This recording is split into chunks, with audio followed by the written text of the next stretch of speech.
டே சோழா, என்னடா 5 லட்சம் ஏதுடா உனக்கு?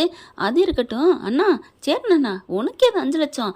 அது இருக்கட்டும் பாண்டி, உனக்கு ஏது 5 லட்சம்? அட விடுங்கப்பா, அப்பா உங்களுக்கு எதுப்பா 5 லட்சம் அப்படின்னு கேட்குற அளவுக்கு ஆளுக்கு 5 லட்சமாக கொண்டு வந்து நிலா முன்னாடி டேபிளில் வைக்கிறாங்க. அது எப்படி வந்துச்சு அப்படிங்கிறதுக்கான ப்ரொடிக்ஷன் தான் இப்போ நம்ம பார்க்க போகிறோம் ஃப்ரெண்ட்ஸ். அன்பான இனிய உறவுகளுக்கு வணக்கங்க. வீடியோக்குள்ளே போகிறதுக்கு முன்னாடி உங்கள் பொண்ணான கையால் ஒரு லைக்கை போட்டு ஹைக் பண்ணி சப்ஸ்கிரைப் பண்ணிடுங்க ஃப்ரெண்ட்ஸ். வாங்க இப்போ நம்ம வீடியோக்குள்ளே போகலாம். அட ஆமாங்க, நிலா அப்படியே அதிசயிச்சு போய் நிற்கிது. என்ன, எப்படி, ஏது இந்த பணம் அப்படின்னு சொல்ல, ஆமாப்பா உனக்கு ஒரு 5 லட்சம் ரெடி பண்ண முடியலை, இந்த வீடு இருந்து என்ன, இல்லை என்ன, இல்லை நான் போனால் என்ன அப்படின்னு டென்ஷன் நான் இருந்தேன்னா அதனால் அப்படிங்கல. அதனால் அது இருக்கட்டும். டே சோழா, உனக்கு எதுடா காசு அப்படின்னு கேட்க, எனக்கா, நான் சவாரி போயிட்டுருந்தேன். சரி சவாரி போயிட்டு இருந்தேன்னா சரி சொல்லு, அது ஒரு அற்புதமான நிகழ்வு அப்படின்னு சொல்ல, என்னடா அப்படிங்கல. கரெக்டாக பார்த்தீங்கன்னா இவரோட வண்டி போய் நிற்க, இன்னொருத்தவங்க வண்டி வந்து மோத, அங்கே ஒரு ஆக்சிடென்ட் நடக்குதுங்க. நம்ம சோழன் தான் அந்த உயிரை காப்பாற்றி தூக்கி கொண்டு ஹாஸ்பிட்டலில் கொண்டு சேர்த்துடுறாங்க. அவங்க கொஞ்சம் வசதியானவங்க, அவங்களுக்கு இவர் கொஞ்சம் ரத்தமும் கொடுக்குறாங்க.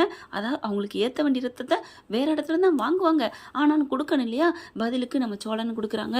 அதுக்கப்புறம் பார்த்தீங்கன்னா, தம்பி நீ புள்ள மாதிரி எனக்கு வந்து காப்பாற்றிட்டப்பா, உனக்கு என்ன வேணாலும் செய்கிறேன்ப்பா, உனக்கு என்ன வேணும் கேளு அப்படின்னு அவர் கேட்க, இவர் உடனே சோழன் டக்குன்னு அப்படியே நிலாவை நினைக்கிறாங்க.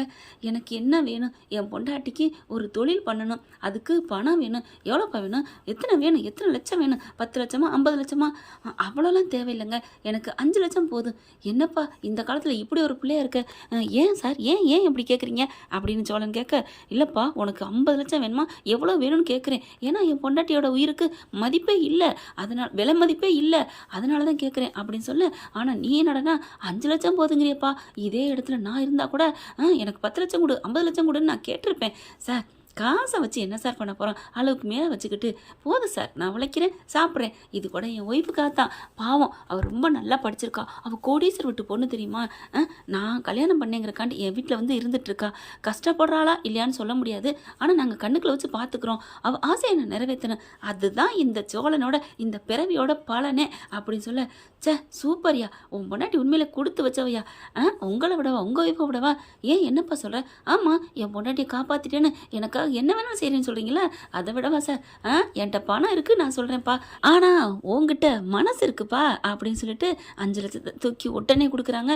தேங்க்யூ சார், இதை நான் கடனாக திருப்பி தந்துடுறேன். அட ஏன் நீ வேற, என் பொண்டாட்டி உசுருக்கு இதெல்லாம் சும்மா சுஜிப்பி நீ வச்சுக்கோ அப்படின்னு அவர் கொடுத்தாரு.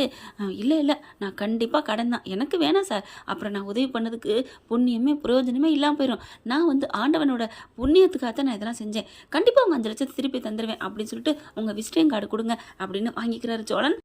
ஓ, உன்னோட நல்ல மனசுல தான் வாங்கிட்டு வந்தீங்களோ அப்படின்னு நம்ம நடேசன் சொல்கிறாரு. நீலா பார்த்துக்கிறாங்க.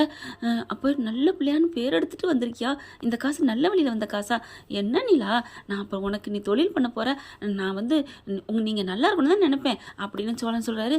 சரி பாண்டி நீ எப்படிறா அப்படின்னு கேட்கல, அதே மாதிரி தான் அப்படிங்கிறாங்க. எப்படி நீயும் ஆக்சிடென்ட் பண்ணி யாராவது காப்பாற்றினியா, சேச்சா அப்படிலாம் இல்லை, நம்ம அதுக்கு ஆள் வந்தான், வண்டி கொஞ்சம் நஞ்சு போய் வந்துருந்துச்சு, பார்த்தா அவன் நல்லா பணக்காரன் தான், வண்டியை சரி பண்ணி கொடுங்கன்னு சொல்லிட்டு இருக்கல, நானும் பண்ணிக்கிட்டு இருக்கிறேன், கடைசியாக பார்த்தா டிரைவர் தான் என்கிட்ட பேசினாரு, அப்புறம் ஓனர் பின்னாடி உட்காந்தவன் இறங்கி வர்றான், இறங்கி வந்தோன்னே பாண்டி அப்படின்னு கூப்பிட, நானும் அவனை பார்த்து டே செல்வா அப்படின்னு கூப்பிட, 2 பேரும் கட்டி பிடிச்சிக்கிட்டோம்.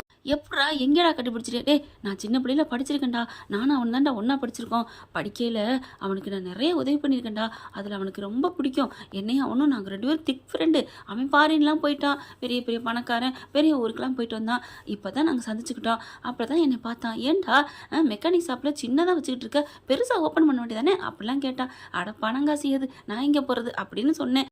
அப்புறம் உடனே உனக்கு எவ்வளோ வேணும், 10 லட்சம் வேணுமா 20 லட்சம் வேணுமான்னு என்னை கேட்டு அப்படியே ரொம்ப இன்ப மலையில் அப்படியே அதிர்ச்சியில் தாங்க முடியல, என்னை திகட்டு திக்கும் கடை வச்சுட்டான். நான் இவங்கள நினச்சேன் 5 லட்சம் கொடுக்கணுமேண்டு, அதுக்கப்புறம் 5 லட்சம் மட்டும் நீ கேட்டிருப்பேன், 5 லட்சத்தை வாங்கிட்டு வந்துட்டேன், உங்களுக்கு திருப்பி தந்துடுறேன்னு சொல்லிட்டு வந்திருப்பேன் அதானே அப்படின்னு சோழன் சொல்ல, டே சோழா கரெக்டாக சொல்லிட்டேன் அப்படின்னு பாண்டி சொல்ல, விடுறா அப்படின்னு சொல்கிறாங்க.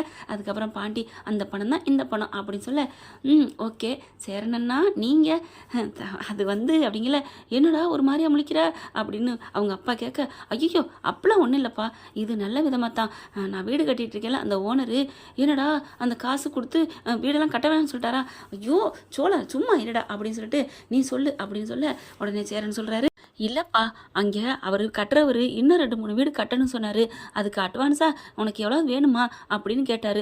ஏன்னா எனக்கு அட்வான்ஸாக 10-20 லட்சம் கூட தரேன்னாரு, ஆனால் நீ 5 லட்சம் போதுன்னு வந்திருக்க அப்படின்னு சோழன் முந்திக்கிறாரு.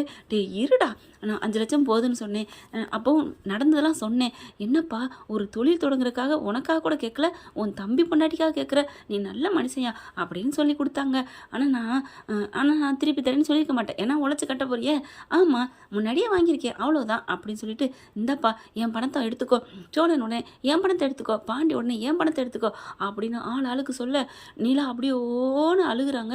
என்னாச்சுப்பா ஏன்ப்பா அழுகுற, எல்லாரும் இவ்வளோ பாசமும் என் மேலே இருக்கீங்க, எங்கள் அப்பா அம்மா கூட இப்படி இருந்தாங்களான்னு.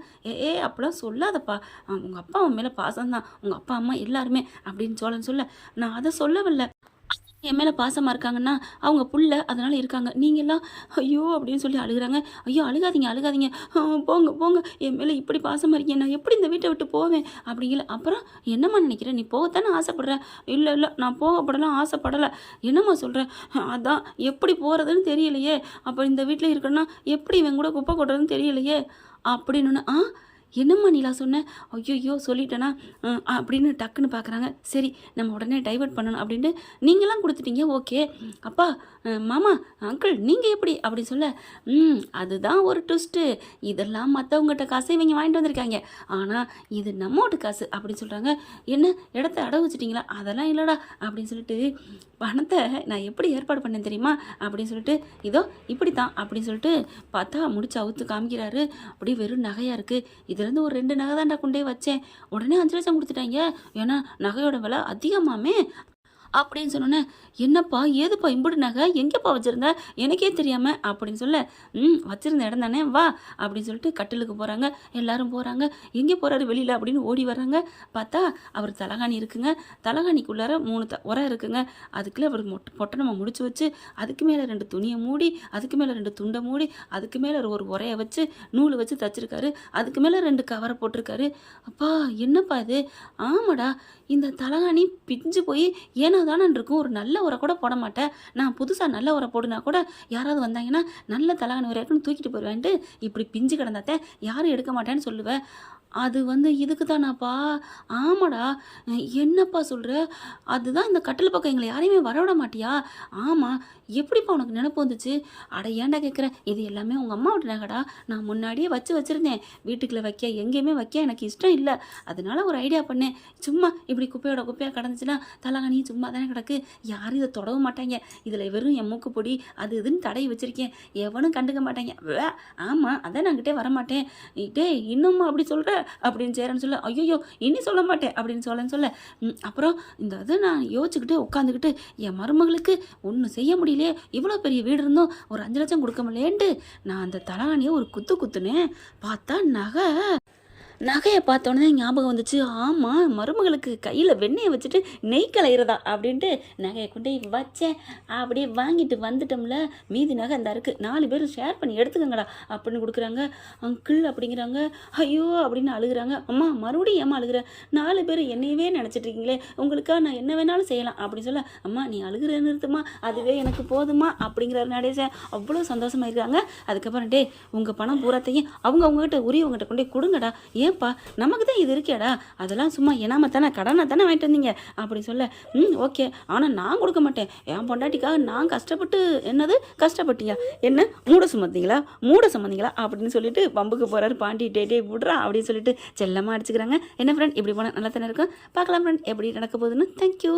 இந்த வீடியோ உங்களுக்கு பிடிச்சிருந்தா தயவு செய்து லைக் பண்ணுங்க. இன்னும் அப்டேட்ஸ்க்காக சேனலை சப்ஸ்கிரைப் பண்ண மறக்காதீங்க. நம்ம கிட்ட இருக்க எல்லா சேனல்ஸோட லேட்டஸ்ட் வீடியோ அப்டேட்ஸ்க்காக மேல ரைட் சைடுல காட்டுற லிங்கை கிளிக் பண்ணி வாட்ஸ்அப் குரூப்ல ஜாயின் பண்ணுங்க. உங்களிடம் விடைபெறுவது நான் உங்கள் மெஹர்.